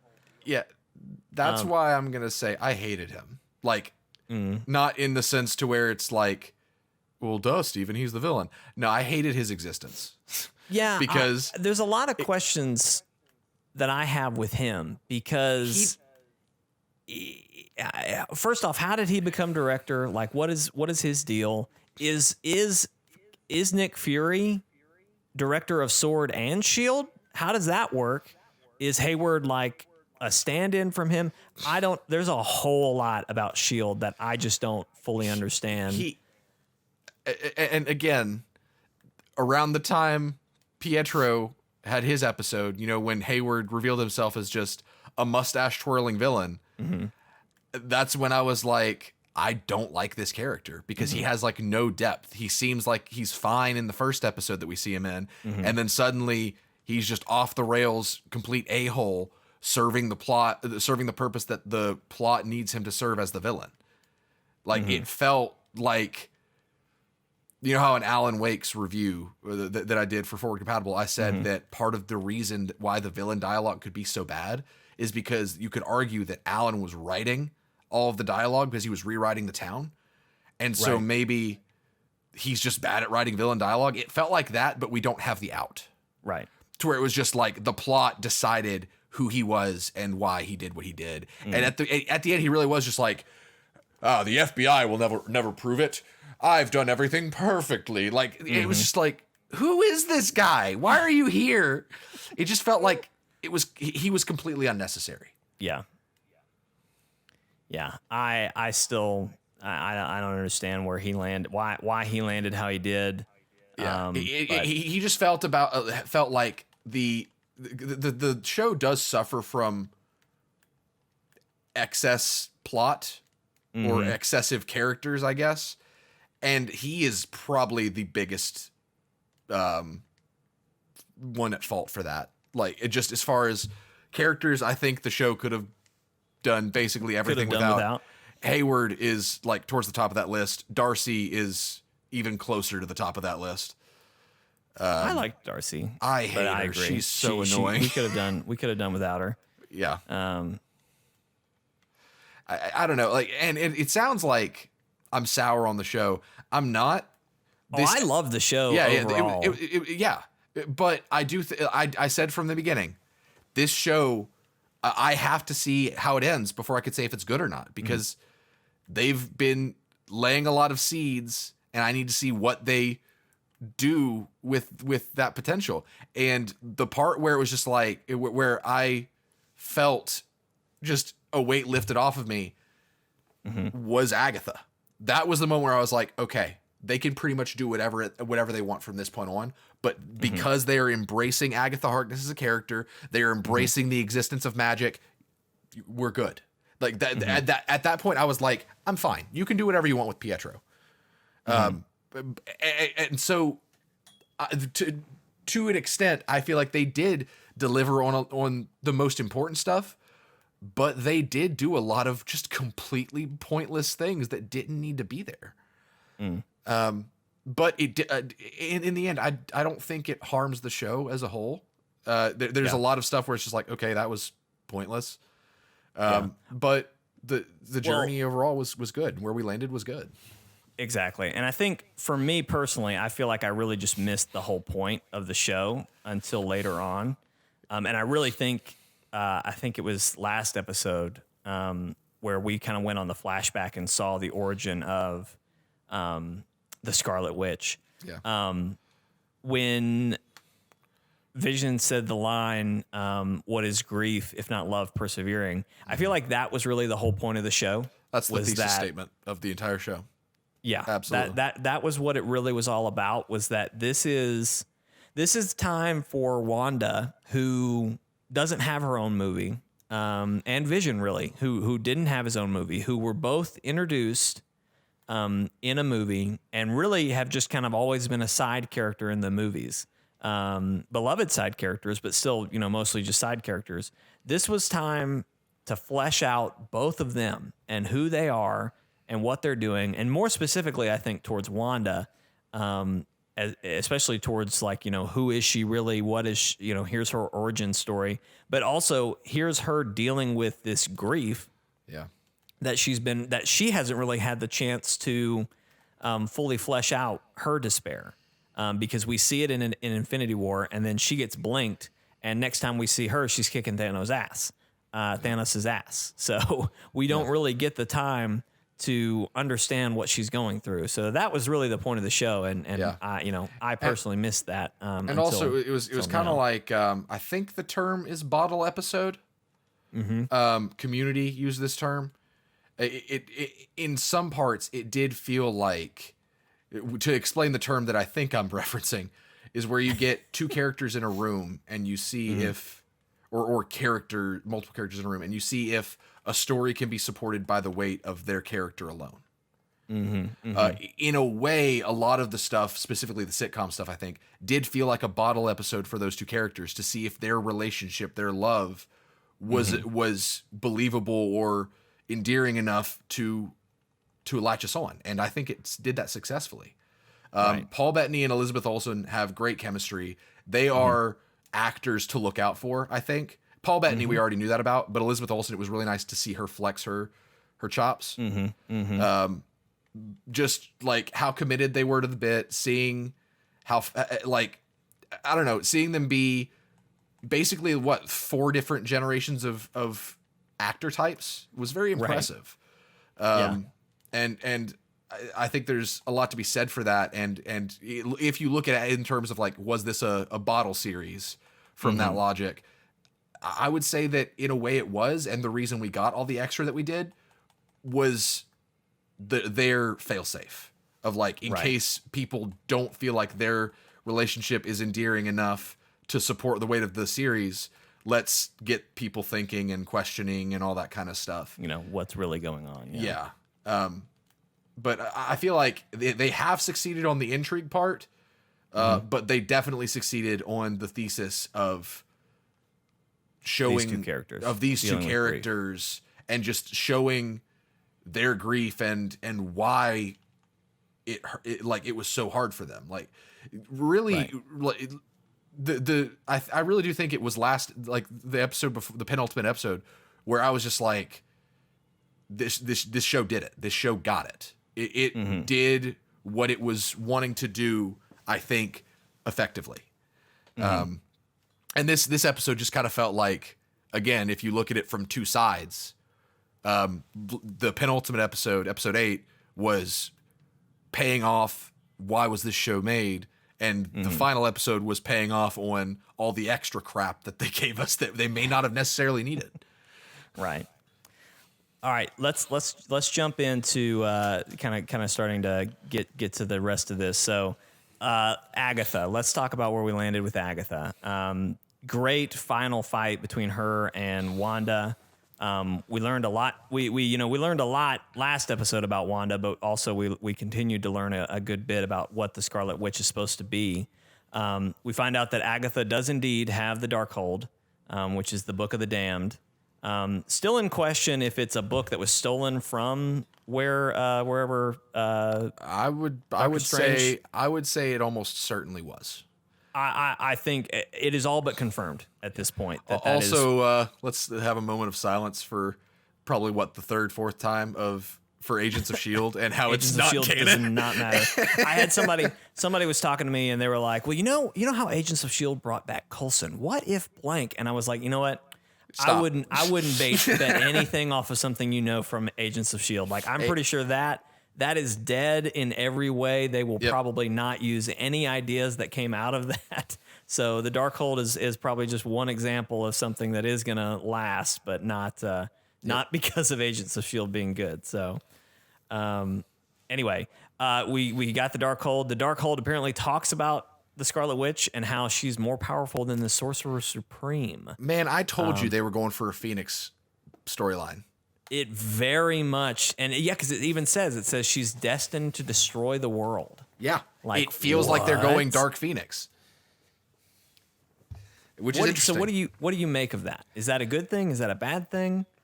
It's a good thing that we hopefully won't get traditional Dark Phoenix again, because it's a compelling plot. Because especially when we spent all this time endearing ourselves to Wanda.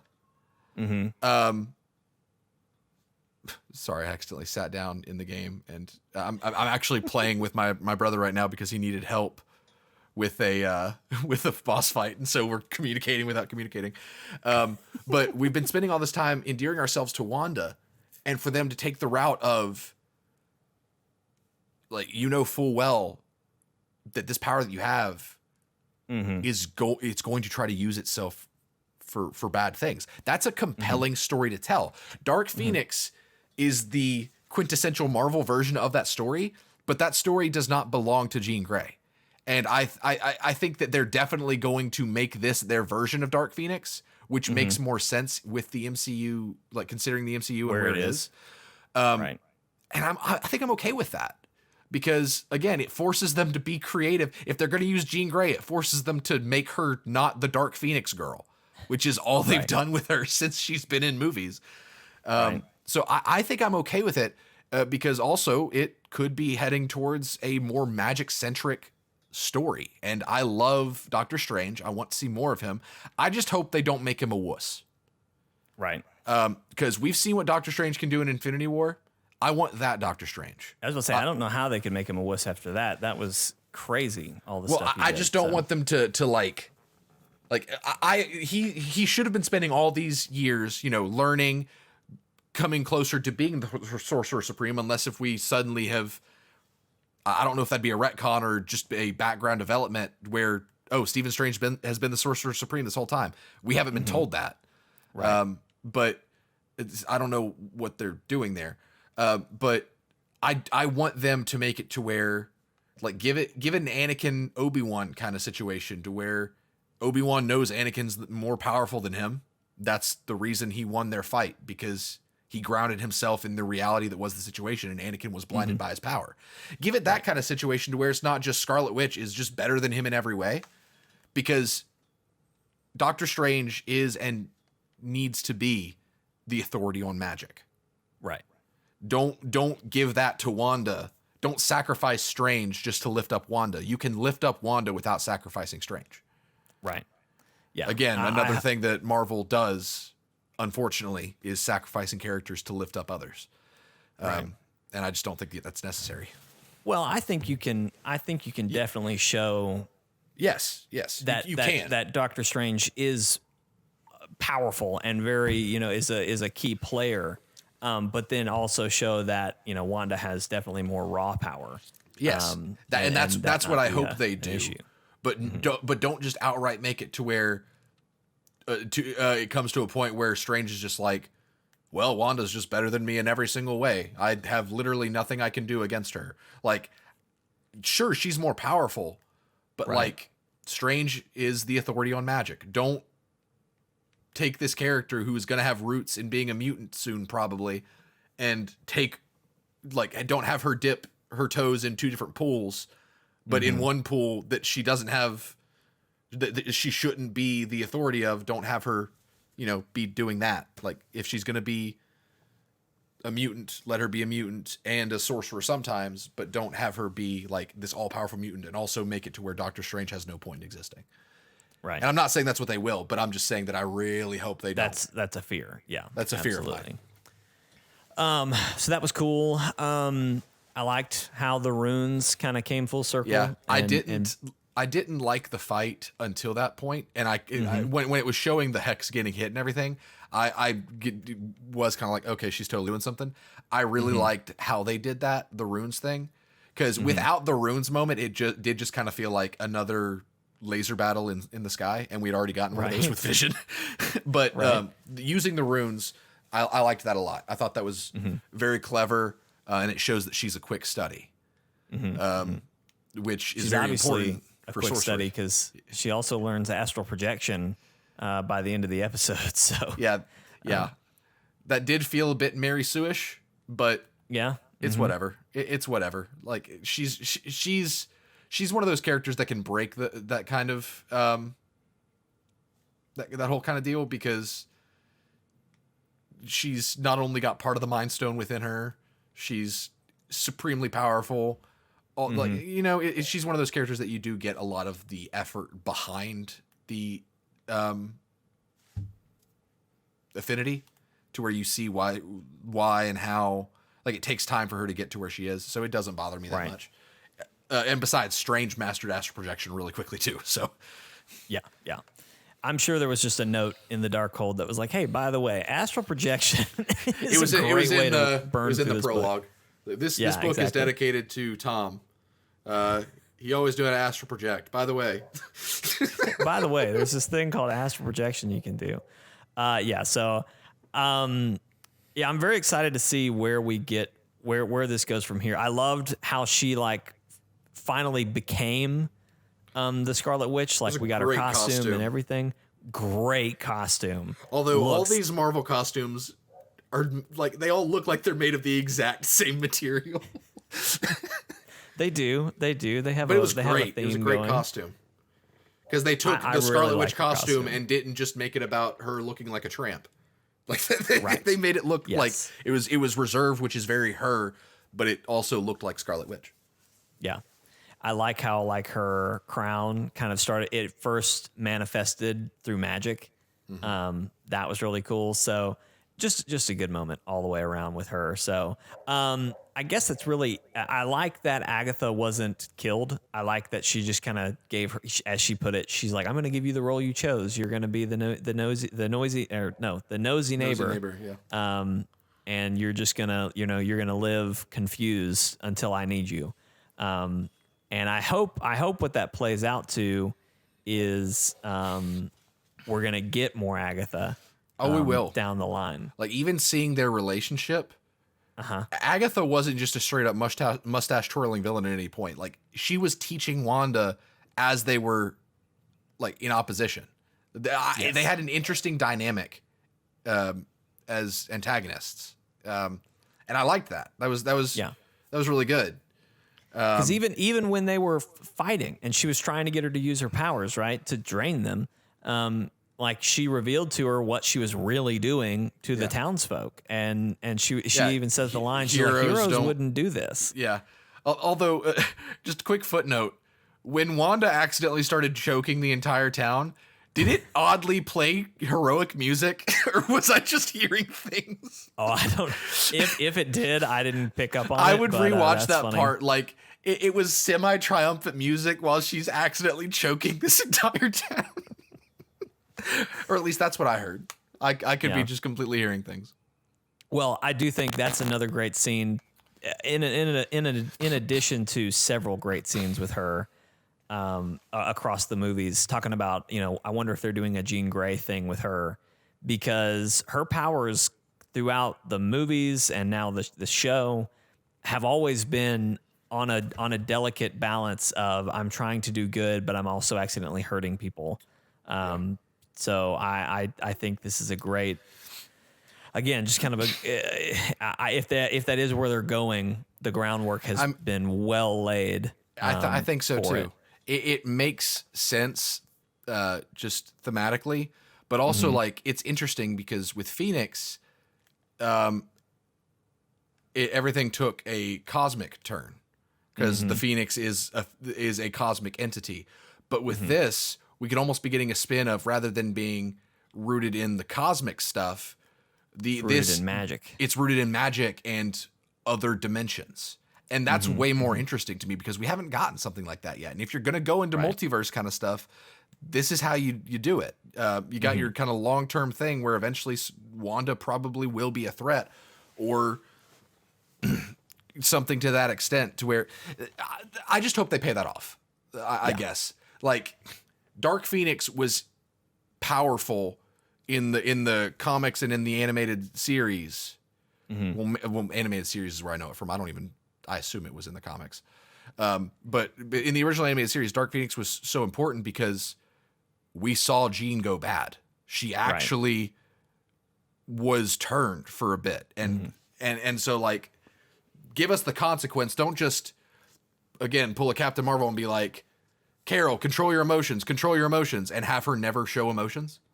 Right. Like, show us that there is a power struggle there. Pay off that whole idea of something is pulling Wanda towards something she doesn't want to be, and maybe even make it to where she totally becomes that, and make her the next villain for a team-up movie, even if it's a reluctant villain.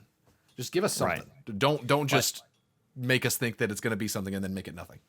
Yeah, I think they'll do that. They've already really, to me, shown great signs of doing that, with her constantly using her power, trying to do something good, and it backfires. So I think they'll have a good run with that. But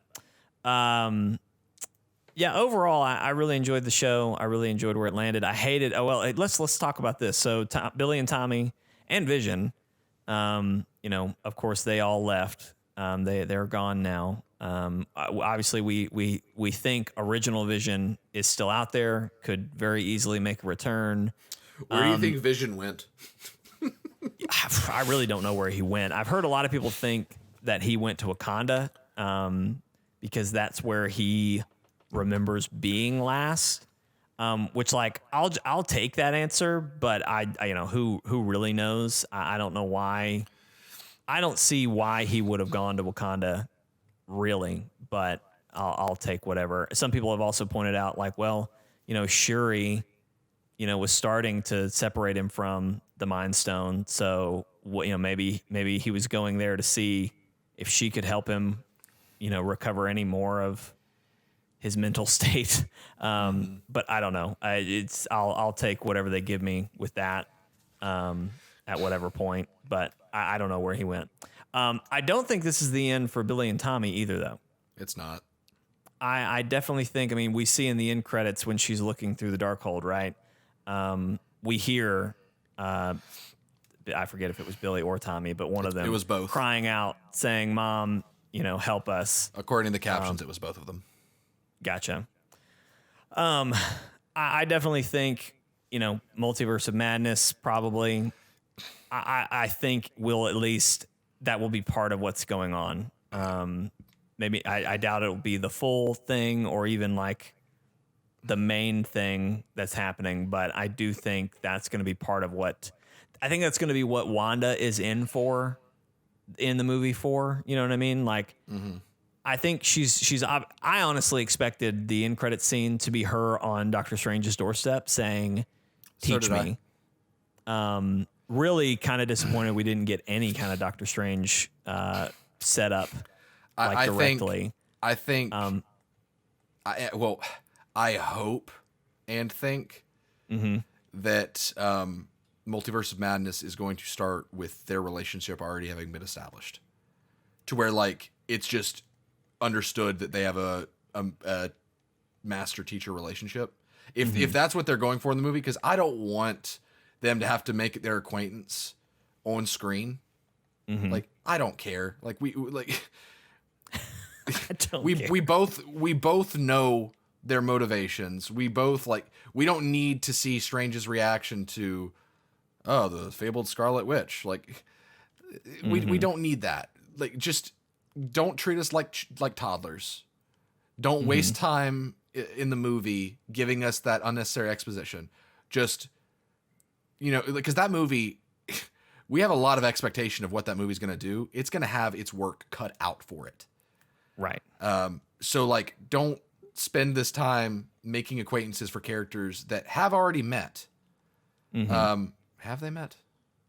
So No. here's the thing. They haven't. So here's where I'll level with you. I hope that what I hope happens again. I'm hoping that a lot of multiverse stuff is happening and it's going to suddenly become revealed of like, oh my gosh, all this has been going on in the background. We just didn't know about it. What I hope is that Doctor Strange is kind of investigating a lot of that. And I hope that he is kind of starting to figure out like, oh my gosh, so stuff is not right. And then WandaVision, Scarlet Witch shows up and is like, look, I need help. My boys are trapped somewhere. I don't know exactly know how I want it to go. But I think an introduction between the two would be maybe not necessary, but would be fine. I agree with you. We don't need to spend a ton of time on it.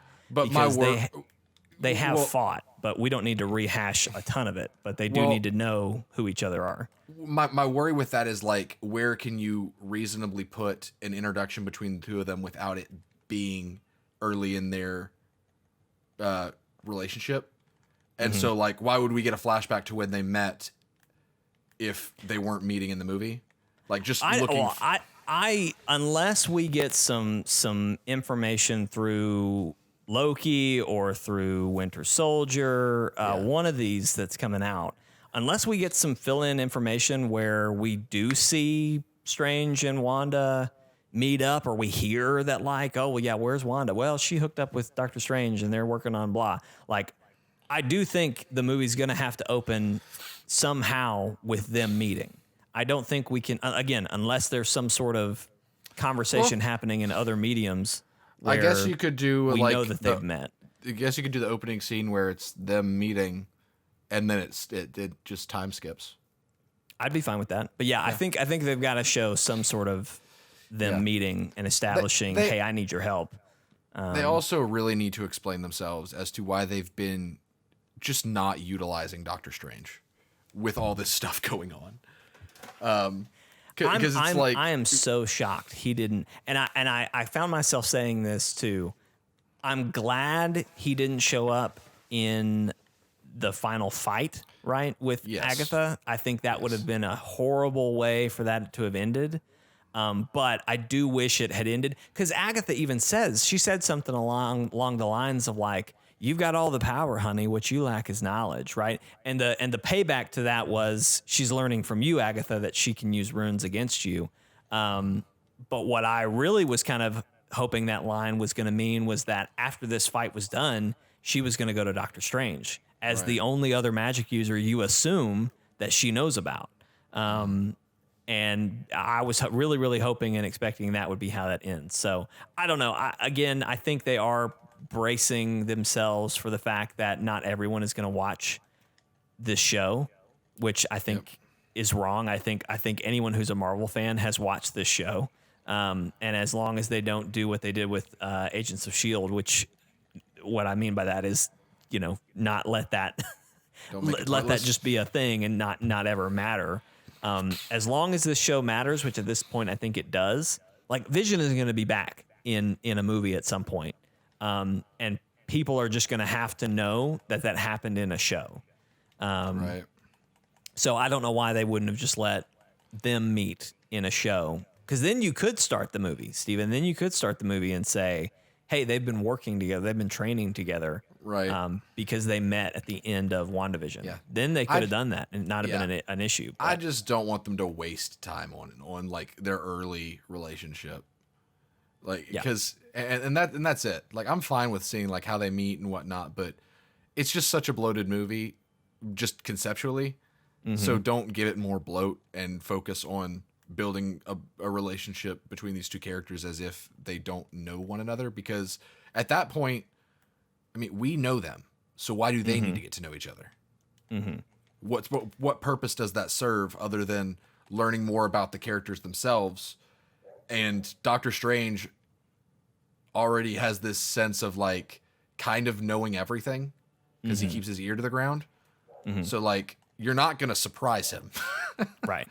Well, and that's my whole thing is like, I don't know that we've ever seen these two interact together. So I don't think you can just toss them together. Obviously, I think very easily you could say that they know of each other, but they've never directly worked together. So I feel like you'd have to have some sort of introduction moment. And again, like we're saying, don't have to spend a whole lot of time on it, but it's got to happen at some point. So give us some context, but just, we spent a lot of time on that distinction. Also, the last time I looked at this recording, it said an hour and 4 minutes, and we're at an hour and 58 minutes. Yeah, we've definitely gone long, so we'll end it there. Just to wrap it up, I thought WandaVision was great. If you're a Marvel fan, highly recommend it. Of course, Falcon Winter Soldier is coming hot on its heels. We get 1 week off, and then we'll be back into the full Marvel swing. I know you said that Falcon Winter Soldier just seems like it's going to be like run of the mill. But I think I'm ready for some run of the mill, Like I'm ready for some good old fashioned superhero stuff. I'm good. I'm ready for some good old fashioned superhero stuff as well. So I'm willing for that to be just all we get, and that's going to be fine. So my name is Steven, and I'm here to say that I forgot what I was going to do the scarn, but I forgot. That's great. That's great. Office thing, yeah. Ladies and gentlemen watching at home or listening at home, for those, I usually say, hey, let's do a rap as I start to close the show. And so Steven was giving me a rap. It was great. I really enjoyed it. I wish you had taken it a little further. You could have done like the whole rap as a rap. No, not in the mood for that. Okay, fine. You can't afford me. I can't afford you. Okay, good to know. Ladies and gentlemen, this has been Chortlecast. We do hope you've enjoyed it. If you did, let us know in the comments. There's a couple things you can do to help us out. Number one, if you're on YouTube, you're watching at chortlegames.com. You've also been watching Steven and I play some video games while we do the podcast, which is probably why the podcast has been so long lately. Podcasts are easily stretching to like hour and a half to 2 hours sometimes. So I hope if you're a person who watches this that you're enjoying that. If you're not, let us know. Just let us know, because we're very attentive. We listen, but you just got to say something first. So anyway, you can also follow us on Facebook at Chortle Games on Facebook. It's the other place that the podcast airs visually. And then, of course, if you're an audio listener, you're listening through iTunes, through Apple Podcasts. We appreciate you. We'd love it if you could leave us a review. Let us know what you think. That really helps other people find the podcast. And then lastly, we also live stream throughout the week, and we live stream on YouTube and Facebook, but we also live stream on our Twitter, which is at Chortle Games on Twitter, and then also on our Twitch page, twitch.tv/Chortle_games. So lots of places you can find us and enjoy our content anywhere, any way you like. So all you got to do is look. All you got to do is look and find us. But yeah, it's been a good week. Good times. We got some great live streams for you this week. We talked about Watch Dogs online. That service is actually coming out Tuesday of this week. So Steven and I are going to try to do a live stream of that at some point in the week, probably Thursday.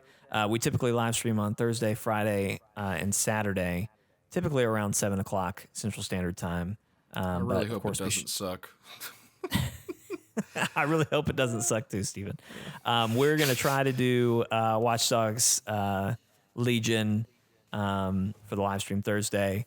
And then, of course, we'll do some sort of live stream Friday and Saturday. So just tune in for that and be sure to follow us on whatever platform you prefer and catch up with us then. So anyway, Steven, thanks for a nice long podcast. There was a lot of good discussion today.